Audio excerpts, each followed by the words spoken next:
Hello, नमस्कार साथियों। आप सभी का स्वागत है मेरे चैनल राधे एकेडमी पर। तो आज के इस वीडियो लेक्चर में हम बात करेंगे कि दिल्ली विश्वविद्यालय एमए हिंदी साहित्य सेमेस्टर 1 में जो भी हमारे साथी हैं उनका प्रश्न पत्र है 104 हिंदी कथा साहित्य। तो इसमें हमारी कहानियां दी हुई हैं, यानी इसमें 4 इकाई हैं। इकाई 1 और इकाई 2 में हमारे उपन्यास हैं, इकाई 3 है हमारी और इकाई 4 उसमें हमारी हिंदी कहानियां हैं।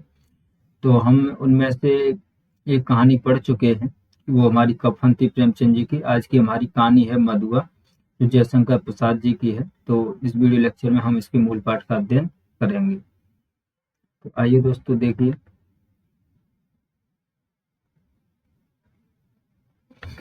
दोस्तों, अगर हम मधुआ कहानी की बात करें तो ये जयशंकर प्रसाद जी की कहानी है और जयशंकर प्रसाद जी शुरुआती कहानीकार हैं।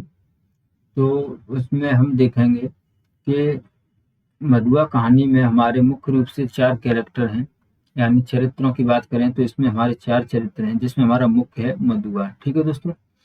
तो मधुआ कौन है? तो मधुआ का मैं आपको परिचय बताऊं तो मधुआ एक अनाथ बालक है जो ठाकुर सरदार सिंह के यहाँ पर काम करता है, यानी उन्हीं के वहां पर काम करता है और वहीं पर रहता है, खाता पीता है।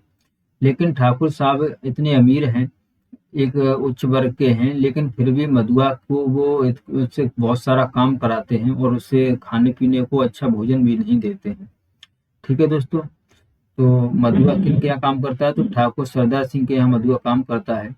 और अगर ठाकुर सिंह जो कुंवर सिंह की बात करें तो कुंवर सिंह ठाकुर साहब का पुत्र है, जो लखनऊ में ही रहते हैं।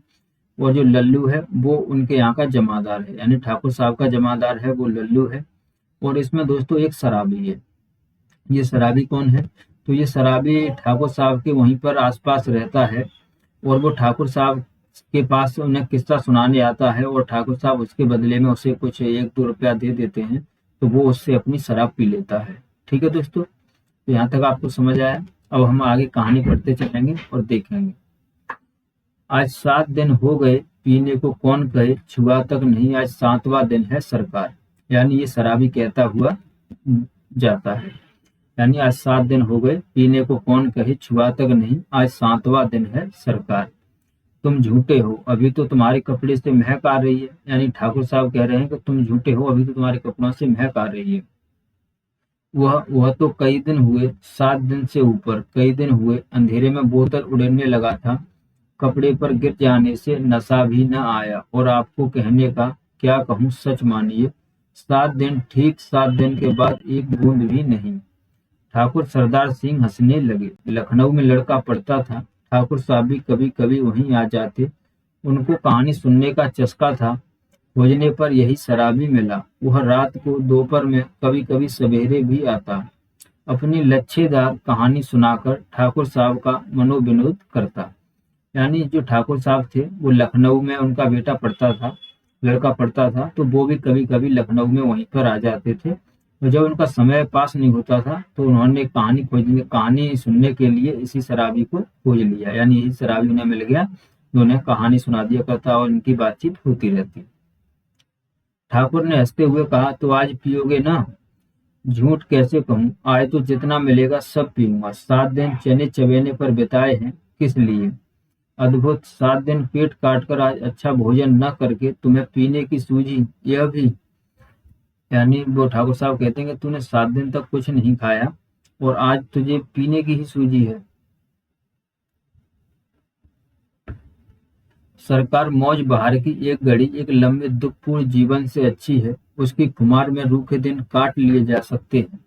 अच्छा, आज दिन भर तुमने क्या क्या किया है? यानी फिर ठाकुर साहब पूछेंगे, आज तुमने दिन भर क्या क्या किया है? तो शराबी कहता है कि मैंने, अच्छा सुनिए।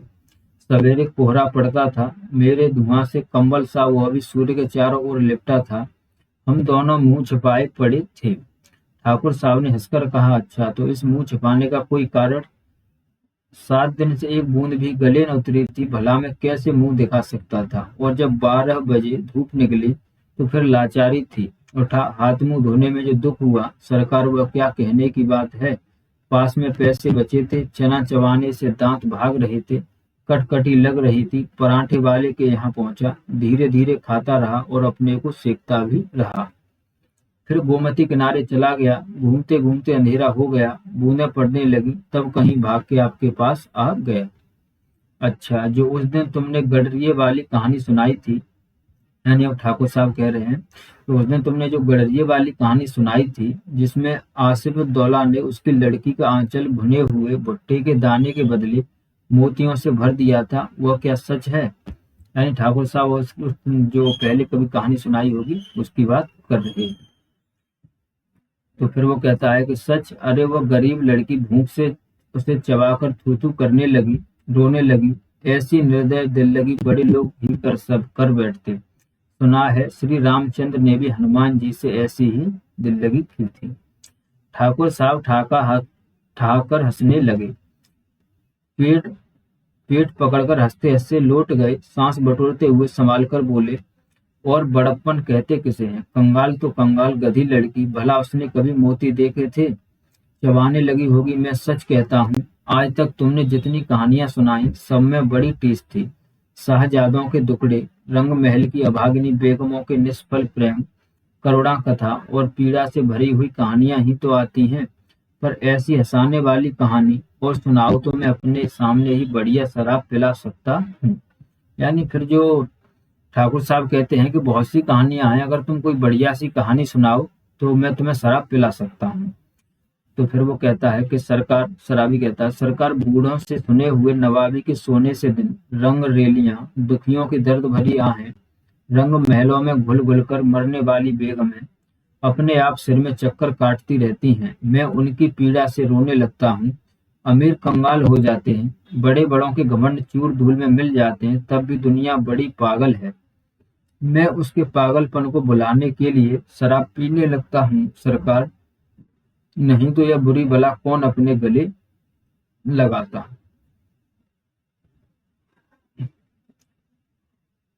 अब आगे देखिए, ठाकुर साहब ऊँघने लगे थे, अंगीठी में कोयला दहक रहा था, शराबी सर्दी से ठिठुर जा रहा था, वह हाथ सेकने लगा। सहसा नींद से चौंकर ठाकुर साहब ने कहा, यानी कहानी सुनते सुनते ठाकुर साहब तो सो गए थे और शराबी वहीं जो अंगीठी में कोयला जल रहा था उसी में अपने हाथ सेक रहा था। तो फिर ठाकुर साहब कहते हैं, अच्छा जाओ, मुझे नींद लग रही है, वह देखो 1 रुपया पड़ा है, उठा लो, लल्लू को भेज जाओ। शराबी रुपया उठाकर धीरे से खिसका। लल्लू था ठाकुर साहब का जमादार। अब देखो दोस्तों, हमारा एक और कैरेक्टर आया लल्लू। तो लल्लू कौन है? तो वो ठाकुर साहब का जमादार है। उसे खोजते हुए जब वह फाटक पर की बगल वाली कोठरी के पास पहुंचा तो सुकुमार कंठ से सिसकने का शब्द सुनाई पड़ा। यानी सुकुमार कंठ से उसे एक रोने की आवाज सी सुनाई दी, जैसे कोई बच्चा रो रहा हो। वह खड़ा होकर सुनने लगा। तो जो लल्लू है वो कह रहा है कि तो सुअर रोता क्यों है? कुंवर साहब ने 2 ही तो लातें लगाई हैं, कुछ गोली तो नहीं मार दी? कर्कश स्वर में लल्लू बोल रहा था, किंतु उत्तर में सिसकियों के साथ एकाध हिचकी ही सुनाई पड़ जाती थी। अब और भी कठोरता से लल्लू ने कहा, मधुआ, जा सो रह, नखरा न कर, नहीं तो उठूंगा तो खाल उधेड़ दूंगा, समझा न? यानी जो रो रहा था वो बालक कौन था? तो वही था मधुआ। ठीक है दोस्तों, जो हमारी कहानी का नाम भी है।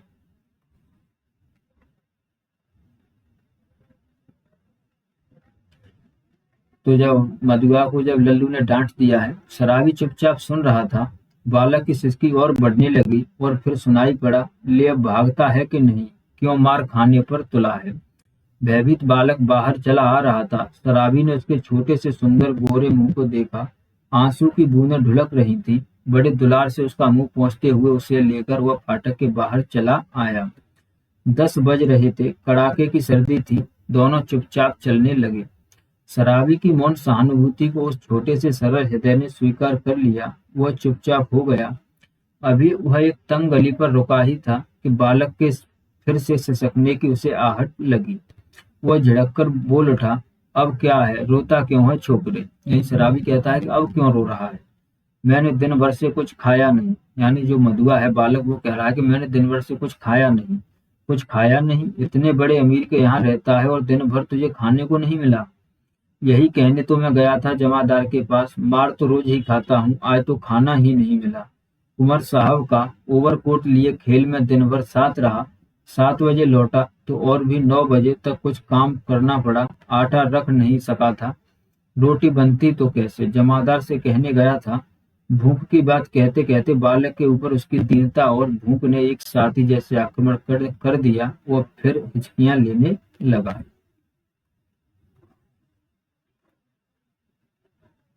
यानी बालक जो मधुआ है उसने अपनी पूरी बात बता दी कि मैं दिन भर, जो कुंवर साहब हैं वो खेलने के लिए गए थे तो उनका ओवर कोट लेकर मैं उनके साथ साथ रहा।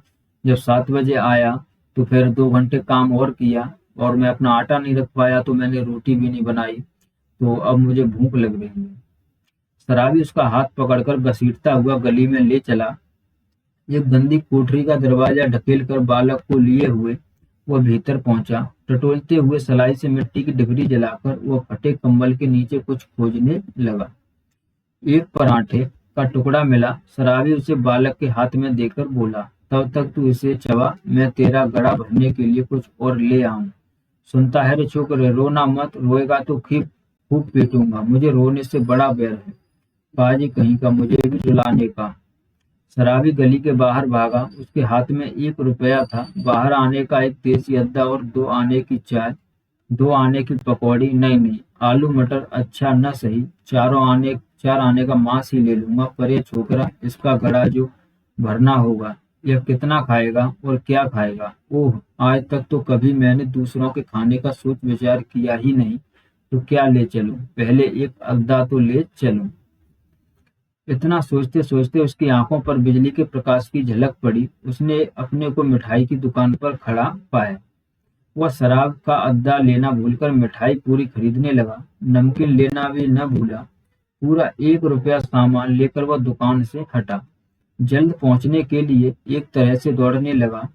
अपनी कोठरी में पहुंचकर उसने दोनों पांच बालक के सामने सजा दी। उनकी सुगंध से बालक के गले में एक तरावट पहुंची। वह मुस्कुराने लगा। यानी जो शराबी है उसके पास मात्र 1 रुपया था। तो पहले तो उसने सोचा कि वो अपने लिए शराब ले ले, लेकिन फिर उससे बाद में ध्यान आया कि नहीं, बच्चा भी है, उसको भी कुछ खिलाना पिलाना है, वो भूखा है। तो फिर पहले तो वो सोचता रहा कि क्या लूं उसके लिए, लेकिन तभी अचानक उसने देखा कि उसे एक मिठाई की दुकान सामने दिखाई दी। तो उसने वहां से उसके लिए मिठाई और पूरी खरीद ली है। और वह जैसे ही कोठरी में पहुंचा है तो बच्चे ने उसको देख करके, जैसे ही उसे सुगंध आई कि पूड़ियां आई हैं, तो वह मुस्कुराने लगा।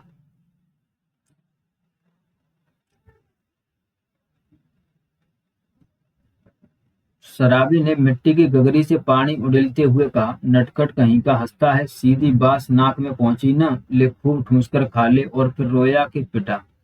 दोनों ने बहुत दिन पर मिलने वाले दो मित्रों की तरह साथ बैठकर खाया। सीली जगह में सोते हुए बालक ने शराबी का पुराना बड़ा कोट ओढ़ लिया था। जब उसे नींद आ गई तो शराबी भी कंबल तान कर बड़बड़ाने लगा। सोचा था आज 7 दिन भर भरपेट पीकर सोऊंगा, लेकिन यह छोटा सा रोना पाजी न जाने कहां से आ धमका। यानी बच्चा जब सो गया तो फिर वो शराबी सोच रहा है कि आज सोचा था आज कितने दिन बाद भरपेट पीकर आराम से सोऊंगा, लेकिन ये पता न बच्चा कहां से मेरे गले पड़ गया। एक चिंतापूर्ण आलोक में आज पहले पहल शराबी ने आंख खोलकर कोठरी में बिखरी हुई दारिद्र्य की विभूति को देखा, और देखा उस घुटनों से ठुड्डी लगाए हुए निरी बालक को। यानी जब सुबह शराबी जागा तो उसने अपनी कोठरी को देखा, जिसमें इतनी गरीबी फैली हुई थी, इतना दारिद्र्य छिपा हुआ था। और साथ में उसने उस बालक को भी देखा। उसने तिल मिलाकर मन ही मन प्रश्न किया, किसने ऐसे सुकुमार फूल को कष्ट देने के लिए निर्दयता की सृष्टि की। यानी फिर वो मन ही मन सोच रहा है शराबी कि कौन होगा जिसने इस बालक को जन्म दिया है।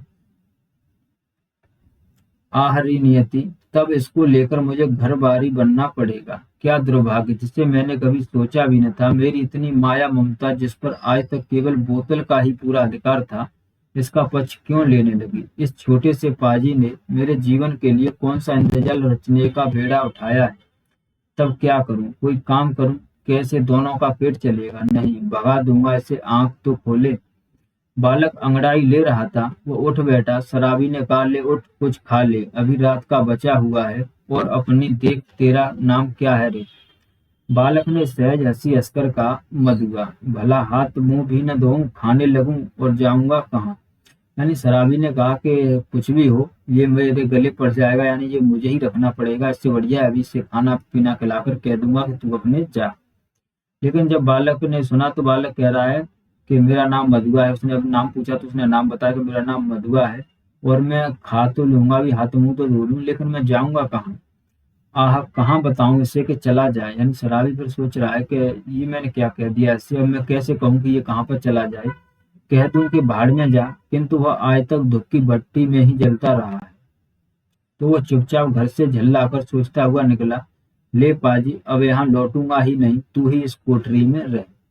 शराबी घर से निकला। गोमती किनारे पहुंचने पर उसे स्मरण हुआ कि वह कितनी ही बातें सोचता आ रहा था, पर कुछ भी न सोच सका। हाथ मुंह धोने में लगा। उजली धूप निकल आई थी। वह चुपचाप गोमती की धारा को देख रहा था।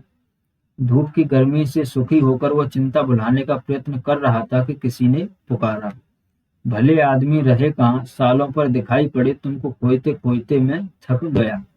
यानी शराबी जब अपने घर से निकल आया कोठरी से, तो वो गोमती के किनारे वहीं पर बैठा बैठा सोच रहा था कि तभी उसे कोई आकर पुकारता है कि भले आदमी, मैं आप तुम्हें बहुत दिनों से देख रहा था। शराबी ने चौंक कर देखा। वह कोई जान पहचान का तो मालूम होता था, पर कौन है यह ठीक ठीक न जान सका।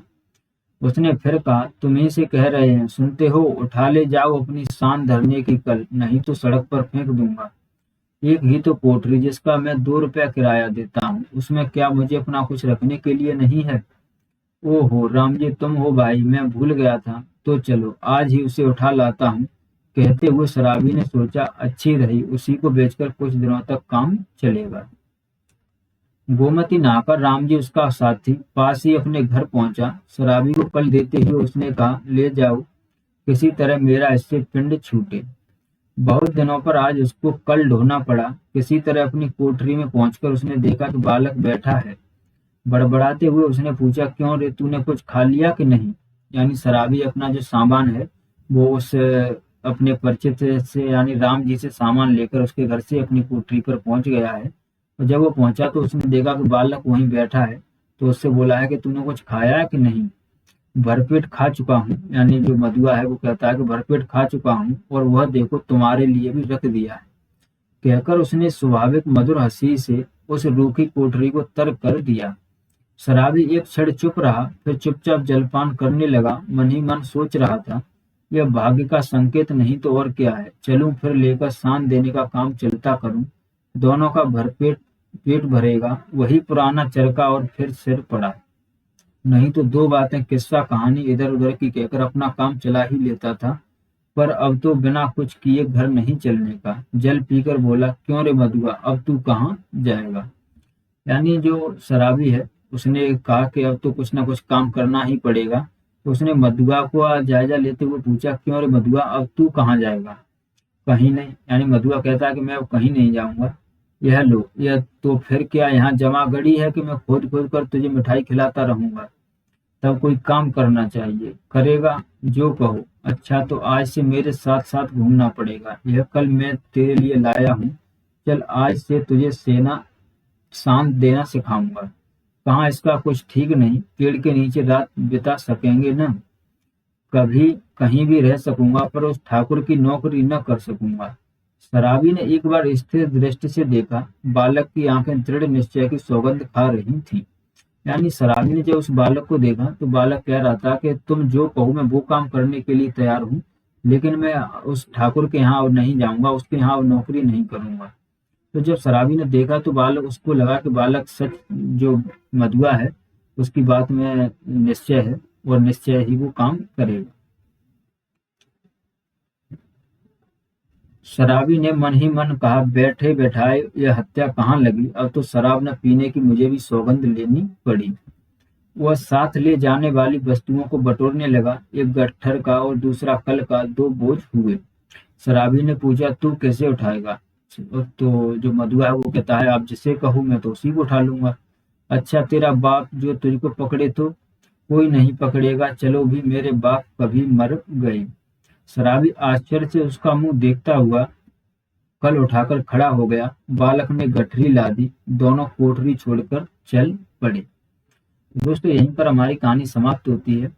इस कहानी में आपने देखा होगा कि जयशंकर प्रसाद जी ने इस कहानी के माध्यम से जो हमारे समाज में कुछ हिस्सा ऐसा है, एक भाग ऐसा भी है हमारे समाज में जो 2 जून की रोटी भी नहीं कमा पा रहा है, और बहुत से बच्चे ऐसे हैं जो अपने माता पिता के बिछुड़ जाने से या माता पिता की मृत्यु हो जाने से अनाथ हो जाते हैं, तो उनकी क्या दशा होती है, उसी का उन्होंने इस कहानी में चित्रण किया हुआ है।